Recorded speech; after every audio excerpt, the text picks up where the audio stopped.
Liz, would you say that Adam is your ideal partner? I would. He's the best. I don't know where I'd be without him. Oh, really? Yeah. Oh, that's very sweet.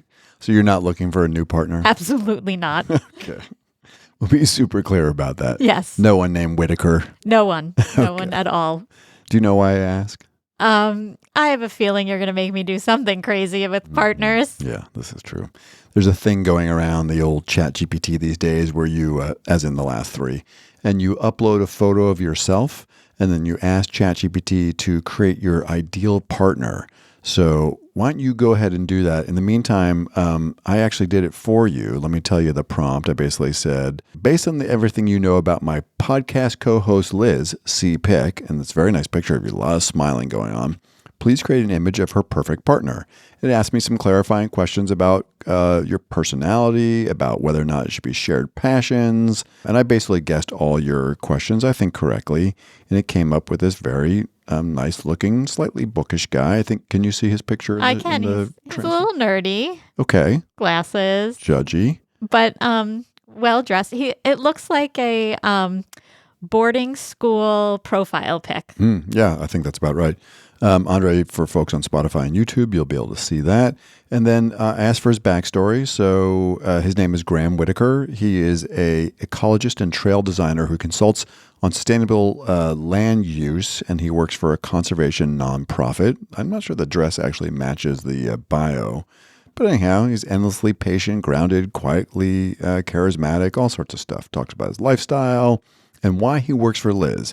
Where Liz is fiber literate and a steady rhythm of crafting and contemplation, Gran is sun, soil, and motion. All the things you love. Yeah.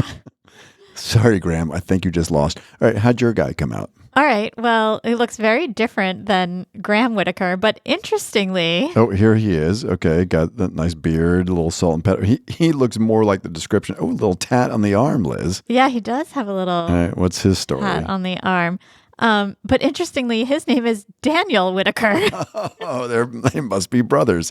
This is we're not in the same account. Not at all. That's very funny. But he's a high school English teacher and a part-time nature writer from a small town in the Hudson Valley in New York. So they tell me he grew up in Vermont, the son of a park ranger and a poet, but his father passed unexpectedly, so he returned to the Northeast because he was living in Oregon teaching at a boarding school, which looks a little bit more like the other guy, but this guy clearly is, and it says he's a hiker, he gardens, he writes essays about the intersection of nature and humanity. Well, you like one of those things. Yeah. He's published a few pieces in local journals and is quietly working on a memoir. He drinks strong black coffee, has a soft spot for dad jokes, and once tried to learn the banjo with mixed results.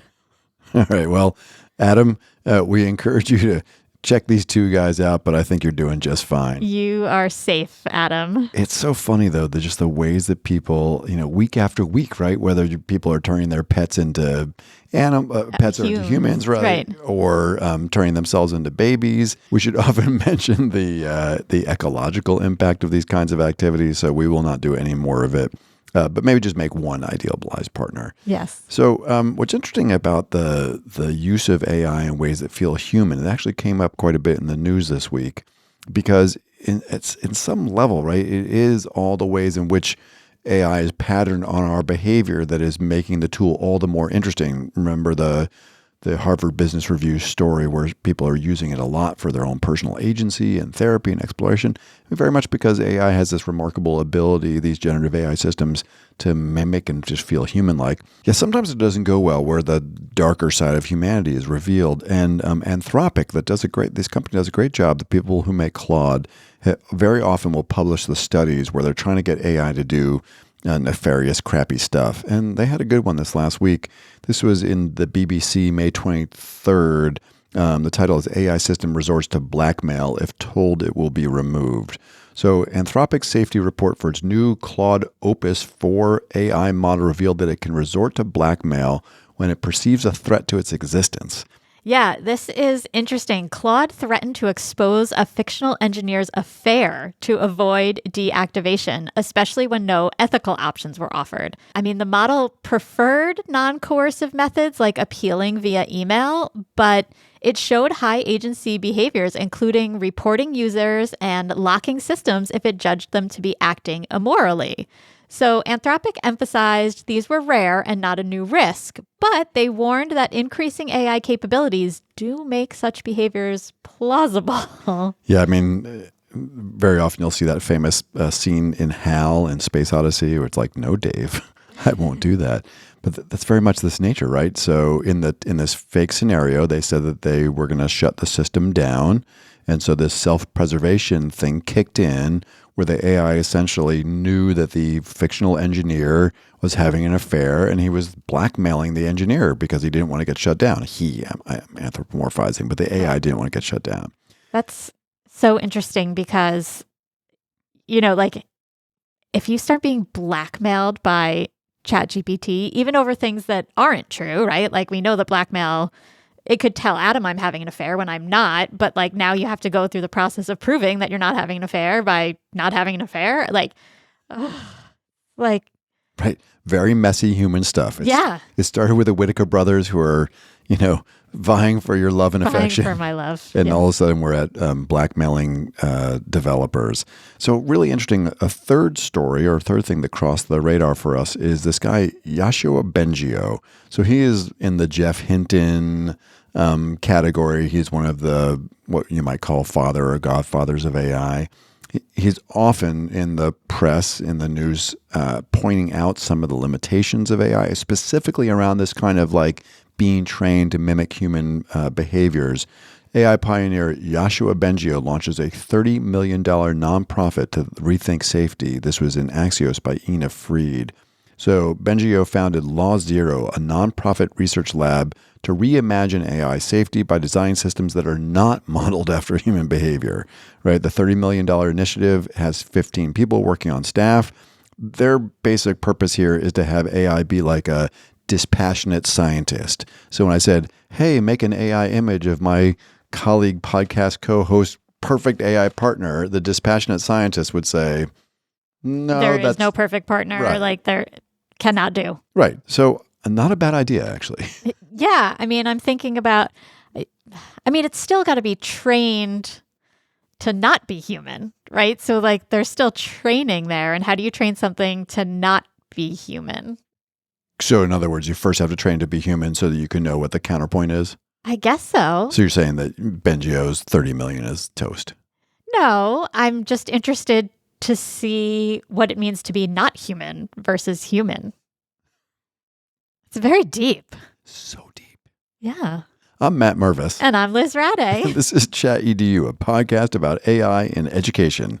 In today's episode, Academic Earthquake, when AI passes peer review, we'll explore a groundbreaking first of its kind in the world of AI and academic research. But first, in the news, we'll dig deeper into recent headlines about AI and job disruptions. Next, we'll talk about all sorts of cool AI tool updates. And then we'll go beneath the surface and look at two truly contrasting lenses on academic writing.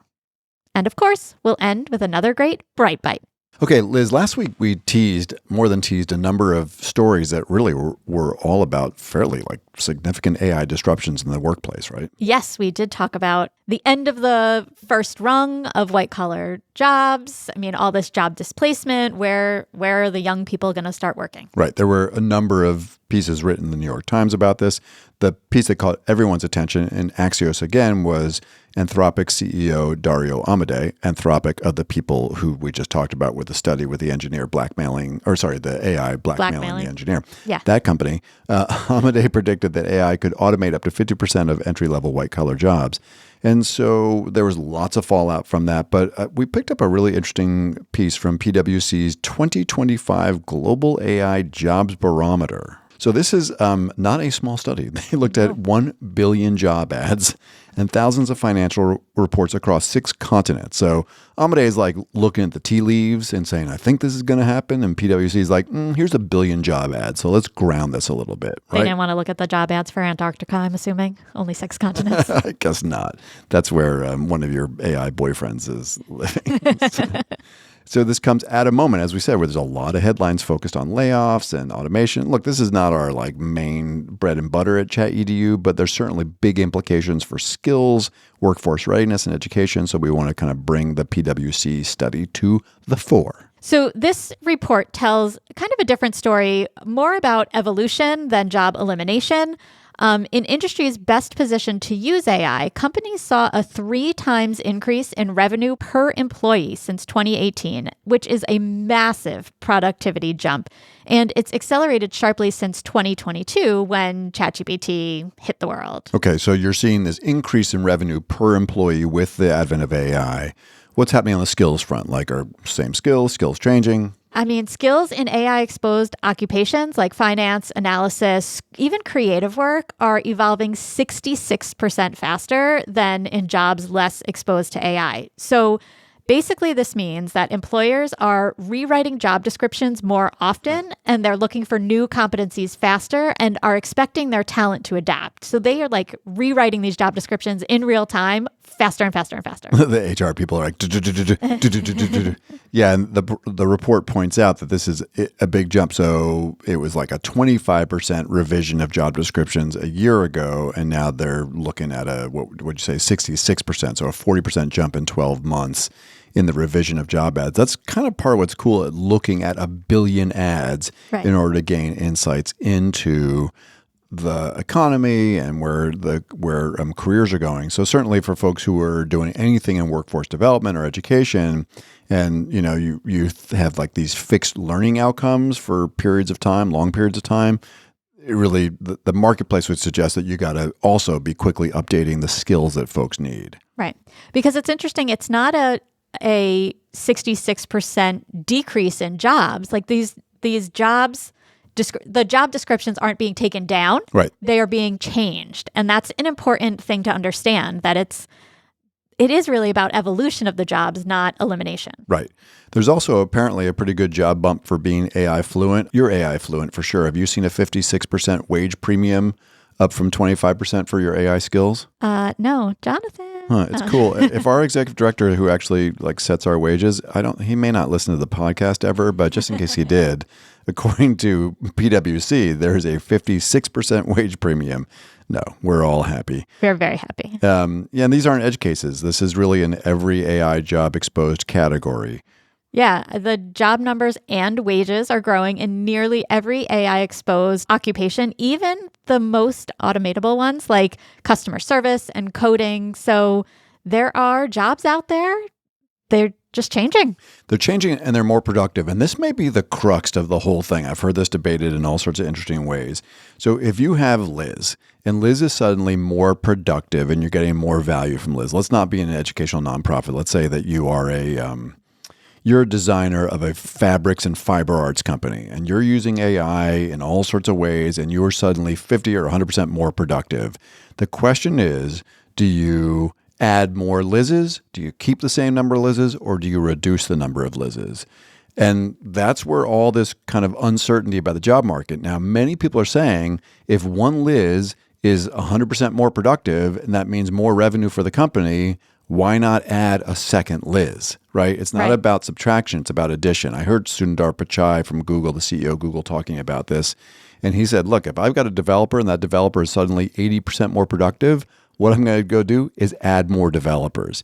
Now, in reality, like Google has both hired and fired, so we'll see. He also talked about chess. You know how AI has become like fantastic at playing chess. But there are more people playing chess and Go, so that AI didn't just make everyone go, oh, that's it, I'm not playing chess anymore. So I think we'll have to see how that plays out. Some of this will get into this whole idea of agentic AI, but that is the crux of the question. If Liz is more productive, do you keep the number of Liz's? Do you reduce a Liz? Which you certainly wouldn't. No, but I guess it's also about like, what does Liz's workload look like too? Like, as I become more productive, do you expect more from me and demand more from me? 100%, of course. So, I was just talking to our colleague Robin last week, and her husband does construction and owns his own company. And he had just started using ChatGPT to make business estimates and billing and stuff. And he was like, something that used to take me hours took me 45 minutes. And so now does that mean he can pick up more jobs? Does it mean he can, or does it mean he rests more on the weekends? And when he was, doing the billing, which maybe was like a weekend thing, does he actually just get to rest and not? Imagine the people in Spain. So, you could take have a little glass of wine and take like a siesta in the middle of the day. So do you think like if they're more productive with AI, they're just taking longer siestas and drinking more wine? It's funny that you said the construction piece, because the PwC study also speaks to the fact that this is not just in computer science and white collar jobs, right? Right. There was a stat from the executive summary that said 100% of industries are increasing AI usage, including ones you wouldn't expect, like mining and construction. Matt, if I have to take some days off at the end of the month and I'm taking some quilting classes, I know that's a shock to you. But I was looking through the catalog of them, and there are several classes in, these are all online quilting classes, but there are several classes on using AI in quilting. Oh, no kidding. So I'm not taking them because I'm pretty AI savvy. But yeah, there's a bunch of, it's going into literally everything. Quilting could not be more there are people who still totally hand quilt everything. But there's also this other side of it where like people are using AI in quilt design in so many ways in the fiber arts. Well, listen, our friends that run CTE programs, right? Because the program also suggests that if you're running workforce development programs, that this is a call to arms, so to speak, to update your programs. So if the quilting people exactly are uploading, if you're doing CTE, we're going to have our good friend Karen Birch on sometime in the early fall to talk about advanced manufacturing and AI. So certainly, this is a reminder to everybody that this is not just to Dario Amade's assertion that kind of like white-collar computer science-related jobs or finance or law, this is really showing up everywhere. So what should folks do that are, in schools or workforce development kind of initiatives? I think some of it is about, certainly doing some skills mapping, enable your workforce to have the skills, certainly that will make them more productive with AI. And use data. There are data-driven skills gaps that you can identify easily to say, hey, look, given where folks need to be with respect to AI in particular industry or technology or parts of the economy, what do they need to do, right? And then for K-12, kind of similar, right, Liz? Yeah, it's definitely about tracking and collecting data on AI-relevant competencies like agent collaboration, prompt writing, tool agility. We track all kinds of data, and it's often attendance, reading levels, test scores. But I think we have to start tracking these AI skills, both how students are doing with them and what the skills are that are evolving in the workforce, because those are going to be the ones that are important. And, we talk a lot about what it looks like in K-5 and then that middle school through about 10th grade, and that by 11th and 12th grade, we've really got to start pulling, giving kids the wide world of tools out there. And that's what we have to start doing. Yep. It's good time as we approach summer vacation here. We're not going to give people homework assignments as if we could, Liz. But certainly I think reflecting on some of the skills gap piece as we move into next year will be important. Now, listen, one thing, Liz, that is, I think important to keep in mind when we imagine these disruptions in the economy, we suggested last week that maybe Dario Amade's, AI is going to take all the jobs. It's a little bit of self-serving, right? He seems well-intended to say, I want to put the red flag out there and let people know, but also it's a way of saying like, ooh, my company's so powerful that it's going to disrupt all the jobs. And so it is important every now and then just to remind ourselves that some of these AI systems are uneven in their performance, and that unevenness may limit the ability of AI. So a lot of this comes down to this word we hear constantly right now is agents, right? Like an AI agent will like do all this stuff for you. And look, there are some agents that are killing it. We'll talk about deep research a little bit later this morning.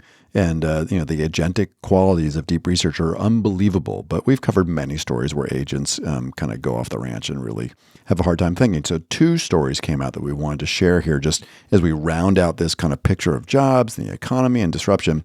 So one is just over the weekend, Apple Research, because why would I do anything over the weekend other than read articles about AI? It was rainy. It was one day. So Apple researchers came out with the illusion of thinking, understanding the strengths and limitations of reasoning models via the lens of problem complexity. This is from Apple Machine Research, June 2025. The study investigates the internal reasoning processes of large reasoning models going beyond traditional evaluations that focus solely on final answers. Using customized puzzle environments, sounds like kind of fun, the authors reveal that these large reasoning models show a surprising drop in accuracy when faced with complex problems despite having sufficient compute, which means the computer powers. So this is important when it comes to job disruption, actually, because the whole idea of an agent is that I could give the agent a job and that it could go wander off for, hours on that job, and it could reason and it can plan. And when it runs into problems, it can sort of, learn and self-correct. But according to Apple research here, not so well. You're talking about LRMs, which are large reasoning models. And what we typically think about, like the ChatGPT, Claude, those are large language models. And actually, large language models outperformed large reasoning models on simple tasks. Large reasoning models do better on medium complexity tasks, but both failed on high complexity ones. So large reasoning models struggled with algorithmic reasoning and consistency. And so this paper really raises critical questions about what reasoning actually means in these models and whether we even have the current benchmarks to measure it. So it's interesting that we still can't get to, the full reasoning model, but they're working on it. Yeah, but that will be the case. So if we're sort of sitting here doing some hand-wringing around AI and job disruptions, this agent piece is a big part of it. Because without an agent, this is co-intelligence. Go back to Professor Mollick's book, right? This is humans and AI working together, the Liz multiplier. Right. I love the Liz's that we got going on. I love it.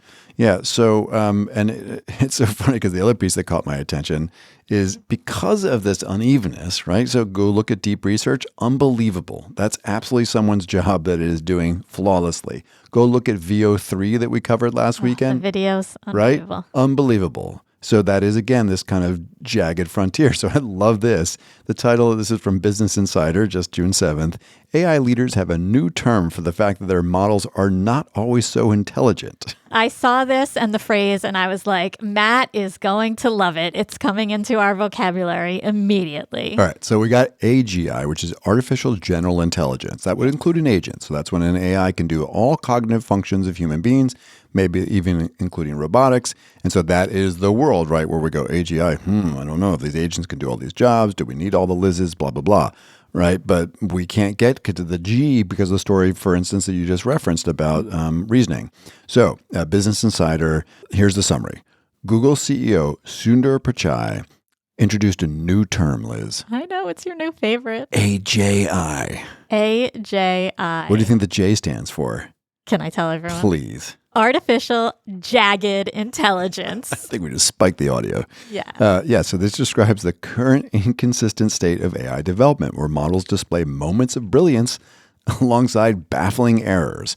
Coined by Andre Karpathy, AJI reflects how today's large language models can solve complex problems, but still fail at simple tasks like counting and basic comparisons. So is this it's not quite a new word for hallucination, but sort of. But hallucinations are absolutely part of the mix, right? Right. Go back to the story that Jonathan and I covered a few weeks ago with NASA, like lack of rule following, inconsistent high-quality training data, hallucinations, 100%. These things just are constantly. I mean, do you know how many M-dashes and emojis I still have in all my outputs? A lot. Like, I'll worry about all of our jobs when my ChatGPT stops throwing in M-dashes and emojis. Because you told it to, and it's actually following the direction. All right, carry on.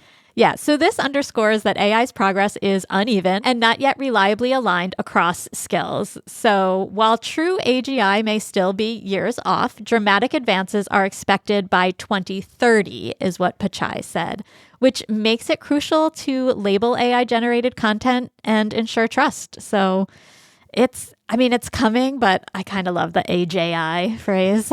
Well, and the J, just for folks that haven't listened to all 61 previous episodes, is the jagged frontier, right? We'll talk about how AI is both, kind of sometimes kills it and sometimes doesn't.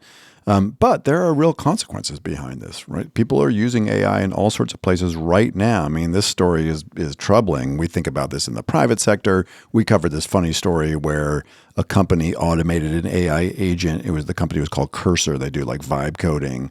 And the AI agent the customer service agent hallucinated an answer, and like all these people canceled their accounts. Oh, right. I remember that. So there are consequences in the private sector, right? We've covered some stories even in schools and universities where, AI has caused some issues. But here's one just much in the news here in the United States, right? DOGE developed, the Department of Government Efficiency, putting in air quotes, developed an error-prone AI tool to munch Veterans Affairs contracts. So this is not a secret. Like Elon Musk and his team have built a number of different AI tools. AI tools are being used in all sorts of ways, some nefarious, quite honestly, throughout the government right now, the federal government. So here, ProPublica on June 6 reported that an AI tool was quickly developed by a Trump administration software engineer who did not happen to have healthcare and government experience that was used to flag over 2,000 Veterans Affairs contracts for cancellation, labeling them as munchable. The tool was built on some outdated models, which is a thing we talk about a lot. If you're building on top of APIs and the model's older, there's flawed logic, there can be hallucinations. And so this caused real human disruption in ways that were quite profound for people. Yeah, it already has led to the termination of critical services like cancer research support and nurse performance tools.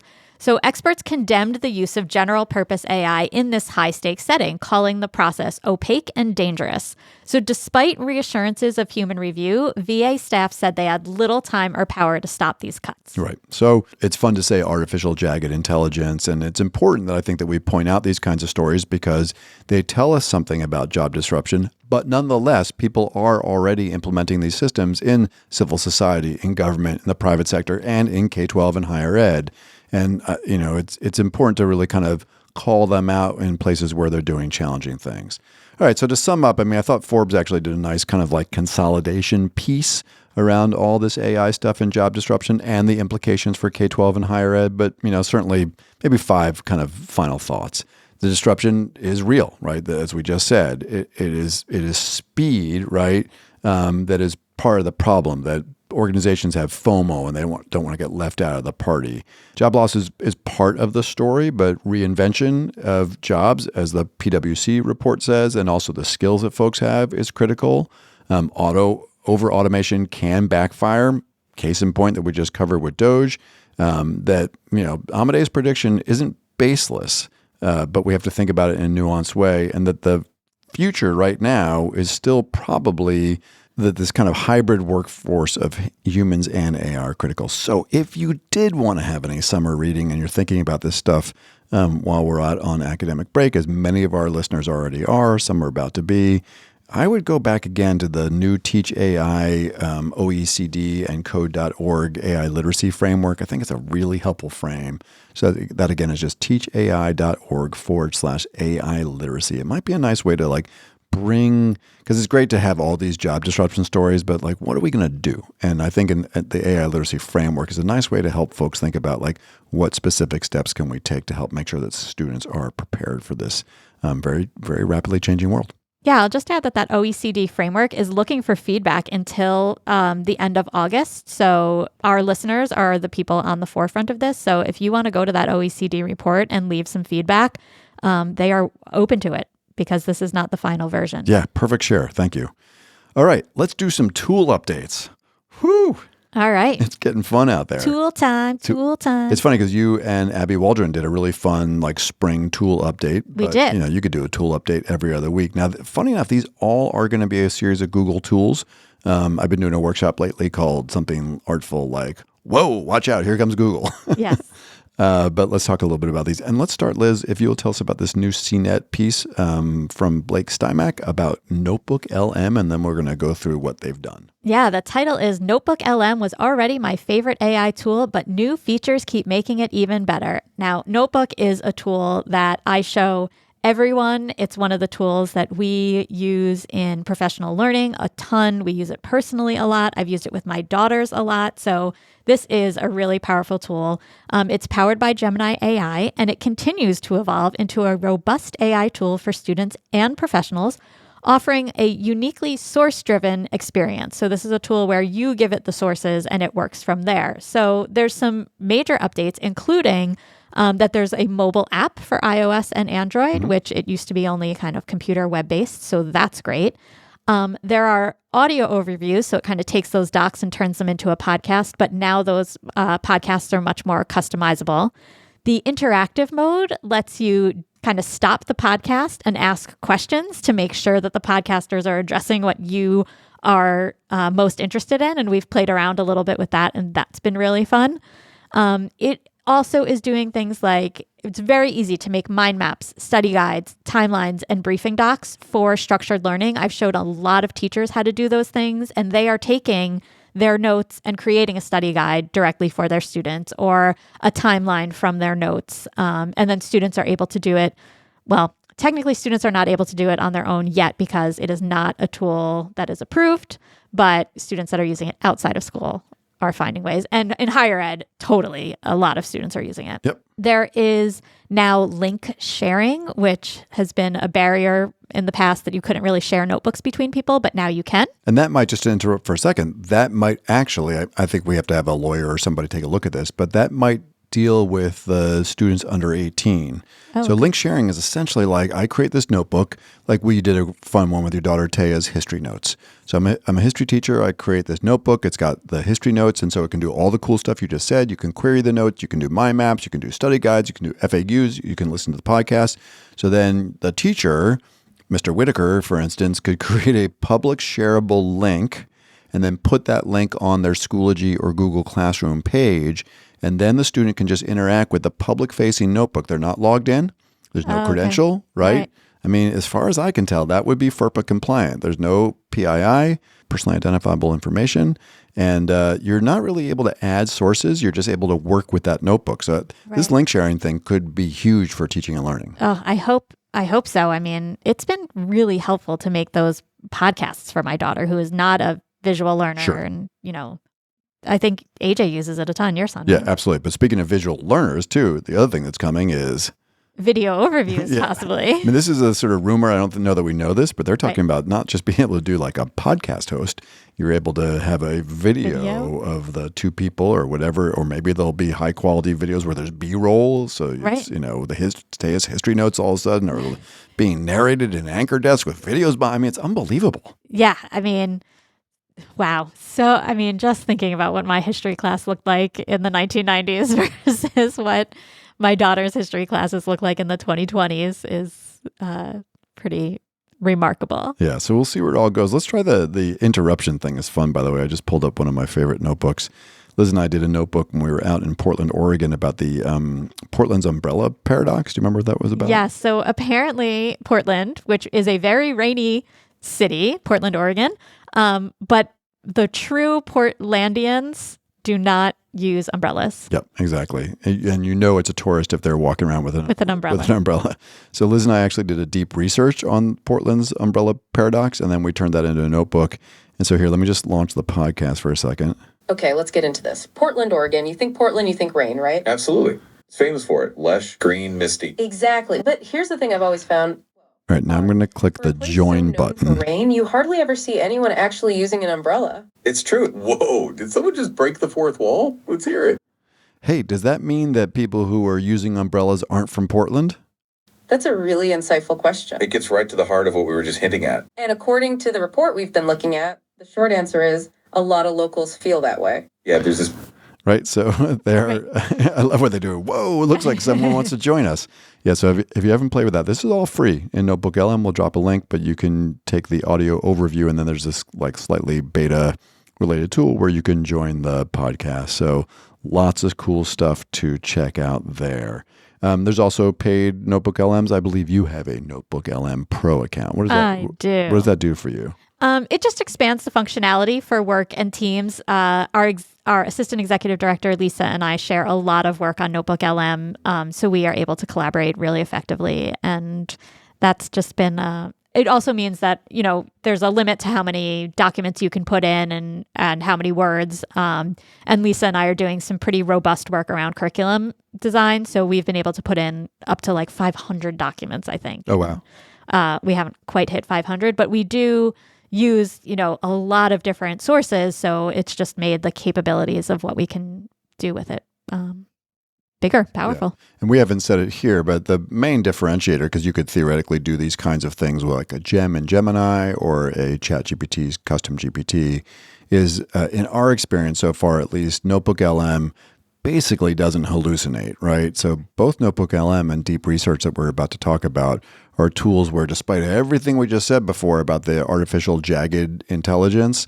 Notebook LM uses this thing called RAG, retrieval augmented generation, to ground the AI interactions around the document. Still got all the cool like Gemini analysis and making the podcast and all that kind of stuff, but it tends not to hallucinate. And you can also see the citations of where, so you make a query to Taya's history notes, It'll tell me exactly where it came from. Right. It's so cool. All right. So speaking of Gemini, one of the really features that we've enjoyed quite a bit is Deep Research. And Deep Research, thank God they just keep the same name. Same is true for Canvas, right? Doesn't matter where the product is, ChatGPT, Gemini, Claude, they all just call it Deep Research. Yes. Perplexity too. So Liz, just remind us, what is Deep Research? So you give any of these tools a deep research topic, and the tools go through really the whole research process, and it shows you, as you're watching, it kind of shows you what it's doing. So it's pulling the articles, it's summarizing the articles, it's comparing them, analyzing them, and it writes a really big, juicy, meaty report on whatever that topic is. So it's much bigger than just a summary, a high-level summary. It really brings together and analyzes a huge amount of data. It tells you exactly where everything's come from, comparing the sources, and it doesn't tend to hallucinate because you can go and see those sources. So the citations are accurate. It's been great. It could essentially write the first chapter of my dissertation we found in mere minutes, which was both cool and a little sad.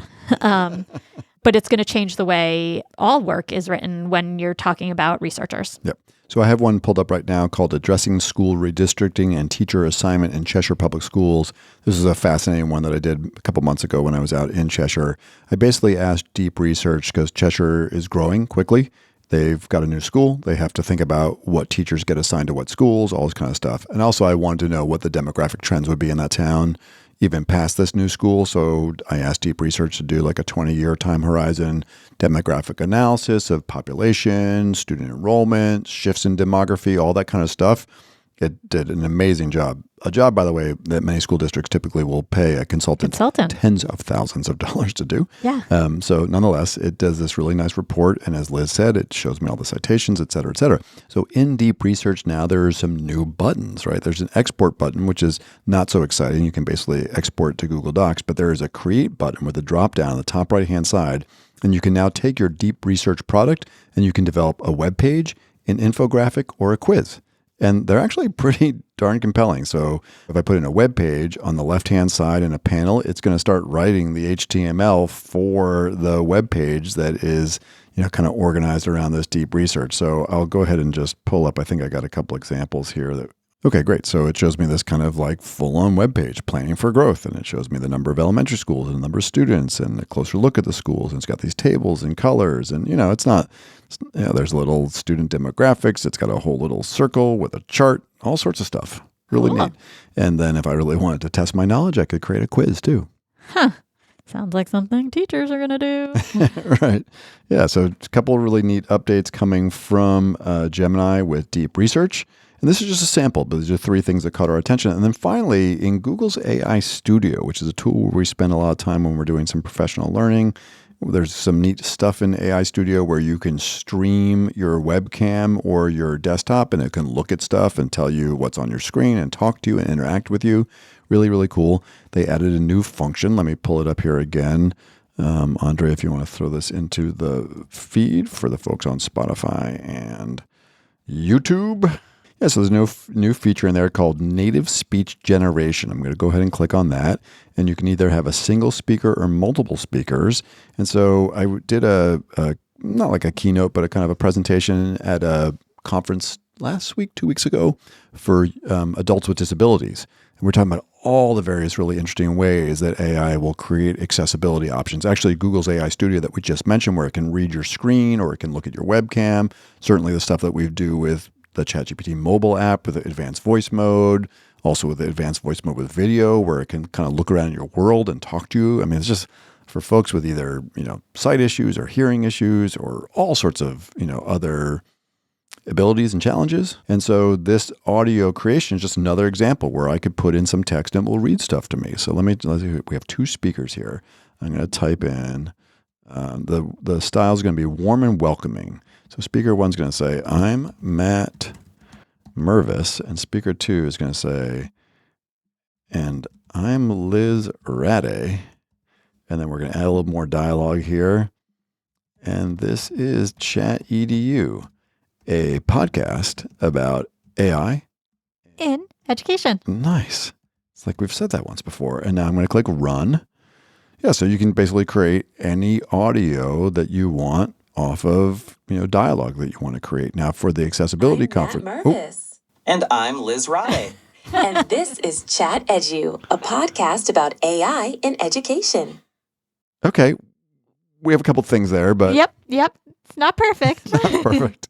So you can also do single speaker, but at the conference, for instance, we created a social story for an adult that is trying to navigate different environments like a busy street. And the social story is a way that you can create a social story and then hear it. And I think this will come to visuals as well. What do you think of that, Liz? I think that's pretty cool.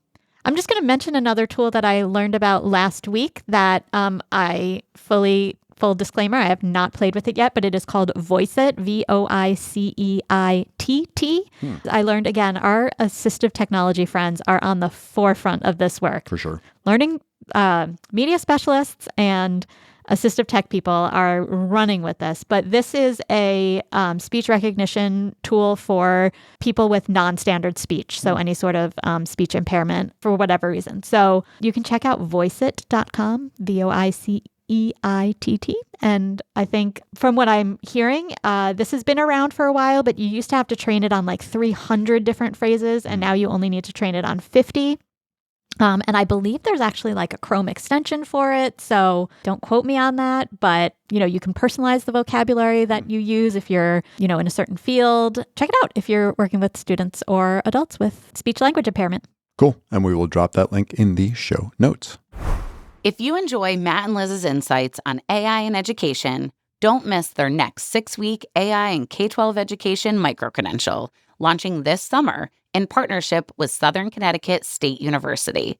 This self-paced online course covers AI essentials for educators, from foundational concepts to advanced skills like prompting, AI-driven assessments, and multimedia creation. Each cohort includes 4 live Zoom sessions for hands-on support, and participants earn a Credly digital credential. Visit skills21.org/AI/micro to sign up now. Group discounts are available for schools and districts. We hope you can join us. All right, Matt, now it's time to go beneath the surface with an article titled Xochitl Historic ACL Achievement. Dun, dun, dun. From Daily Ed from May 31st, 2025. Love it. So Xochitl, right, is this very interesting kind of AI agent in a way, back to the whole idea of agents here. So this would be an example where, it wouldn't work every time, but these folks have really fine-tuned a model. So they have essentially created the first peer-reviewed, accepted paper in ACL's main proceedings of 2025. Yes. What is ACL, Liz? So ACL is the Association for Computer Linguistics, which is one of the world's most elite conferences in natural language processing. It is very selective and rigorous. So only 21.3% of submissions were accepted in 2024. Now you have a EDD, PhD, EDD? EDD. You have an EDD. Yes. I knew the answer. I just wanted to ask. So you're more familiar with this world, but I'm taking that this is not like the minor leagues here. No, this is one of the international conferences. It's not a blog or, just, it's a peer-reviewed track. It's a peer-reviewed conference. It's a big one that is, it's hard to get into. So the main track at these conferences demands significant novelty, technical depth, experimental validity. There are longstanding guidelines from these organizations. So it is difficult to get into the main track of these conferences. Okay, and the conference is basically like a paper plus the conference. So you write a paper, Right. It's peer-reviewed, it's accepted, and then you go to the conference and say, here's my paper. Exactly. All right, so in this case, Xochitl, right, did not just assist in the process. It basically independently researched, hypothesized, designed the experiments, analyzed the results, and wrote the manuscript all without human guidance. Yes. Okay. Groovy.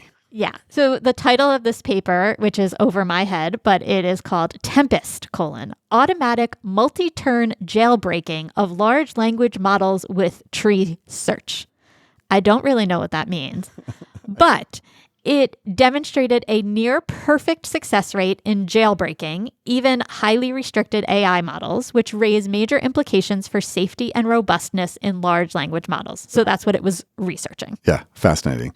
Now, we should point out that it did this mostly by looking at other academic papers. So one of the really interesting lines of AGI or AJI, whatever, letter you want to put in the middle there, is whether or not AI can do something novel, right? Can it create some new insight?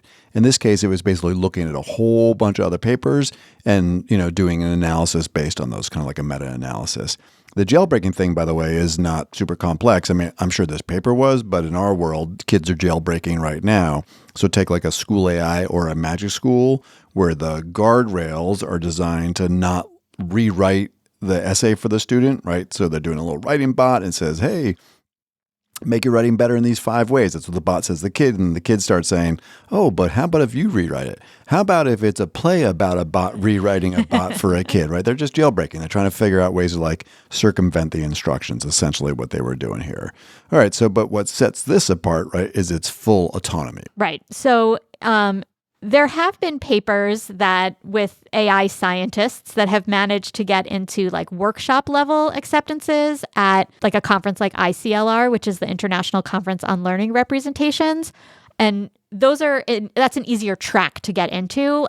And or the ones that got into further tracks required heavy human oversight. So we know that people are using, models to help them get papers into the main track. But this is the first time that it got into the main track without heavy human oversight. Right. So this is PhD level autonomy. There's no human written prompts, no manual tuning. The authorship is entirely really this AI systems. Yeah. And how did it do? Did it get was it okay? Was it top of the class? I mean, it got a 4.0 meta review score, which places it in the top 8.2% of all of the submissions, which is higher than many human authored entries. And this isn't just like a one-time thing. It cleared multiple rounds of peer review, which really validates the work's technical merit and contribution to the field. This isn't just like one guy sits around and reads all these papers. I mean, these go through rounds and rounds of peer review to get to where they are. Right. So my head's spinning because there's all sorts of implications here. So many questions. I mean, there's ethical and structural questions. So if AI can publish at this level, like who is getting the credit for it? The importance of publication for professors and tenure is huge. The reputation for science is big. I mean, I'm kind of blown away. And I spend a lot of time writing. Sure. I mean, deep research is another lens. The first time you saw deep research, we covered it with our favorite episode, maybe titled, in the whole time, A Storm Rolled In, which was the Stanford University's STORM, their first kind of deep research. STORM was an acronym that stood for something. But yeah, you could really just begin to think about this level of high, but compared to deep research, this is a whole nother level, right? Because there's research, there's analysis, there's case studies, there's methodology. There's a lot going on here. Now, because I'm a snarky guy, I couldn't help but harken back after looking at this story. I went back, I was looking through my kind of notes that I keep. I was like, this reminds me of a funny story that's about the complete polar opposite. This is in the New York Times from May 17th. It's called A New Headache for Honest Students Proving That They Didn't Use AI. So here we have one story where, basically one of the highest quality peer-reviewed papers could be written solely by AI. And then at the same time, we have kids that are going to extraordinary lengths to prove to professors in colleges and universities they did not use AI. So this is from New York Times. Callie Holterman. So AI detection tools like Turnitin are flagging student work at a concerning rate, prompting some students to take drastic steps to prove their innocence. After receiving a 0 on an assignment, college student Lee Burrell submitted a 15-page PDF of timestamped screenshots, later updated a 93-minute YouTube video documenting her writing process. I know. This makes me sad. So other students report using screen recording software and word processors with detailed keystroke tracking. And this is because these students have this growing anxiety of being wrongly accused of using AI, especially since studies show false positive rates as high as 6.8%. So some institutions, Berkeley, Georgetown, have abandoned AI detection tools due to their unreliability. Others continue to use them with cautions, but students are also organizing petitions and arguing the tools risk punishing honest work, particularly from non-native English speakers, which we've seen in the tools. It's so sad that students have to go through this process to prove that they're being honest, hardworking students, but also like there is a lot of academic dishonesty going on. And, we did a story a long time ago about universities with honor codes and where those fall in these places. And it's not an easy time to be a student. It's not. It's not an easy time to be a student. It's clearly not an easy time to be a teacher or a professor. And at ChatEDU, we don't like giving answers. We just like posing problems. But these two stories just seem like a perfect pairing of AI and writing. So we'll leave it at that. We're going to do our best. We have covered this topic a lot. And so I think for the summer, because we are now moving for most, again, of our schools and universities into at least a little bit of a reprieve. So this will likely, maybe, hopefully, be our last story on the topic of academic integrity for this academic year.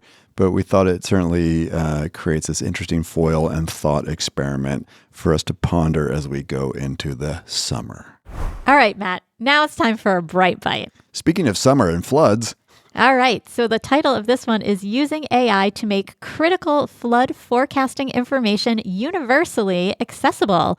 And the source for this is Google Research Flood Hub. Yeah, so this is cool. And this has been a little bit of a Googly-oriented episode because we talked about some Google tools.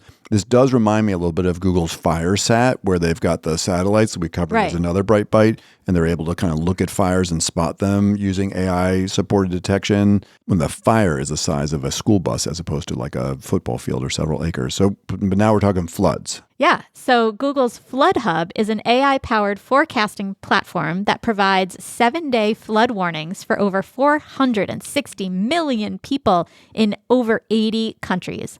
So it uses two models, a hydrologic model to predict river levels and an inundation model to map likely flood zones using satellite imagery. So this system delivers alerts via Google Search and Maps and Android notifications, helping governments and aid organizations plan evacuations and interventions. So crucially, the AI can extrapolate predictions even in regions with scarce data, enabling life-saving forecasting in low-income areas. So all data is free and updated daily, which reinforces the role of AI in addressing global climate resilience. A great bright bite. And if you're just joining us for the first time, these bright bites, basically at the end of every episode, we talk about a way in which AI is making a positive contribution to the economy, society, culture, civil society, all that kind of stuff. And this is a fantastic one.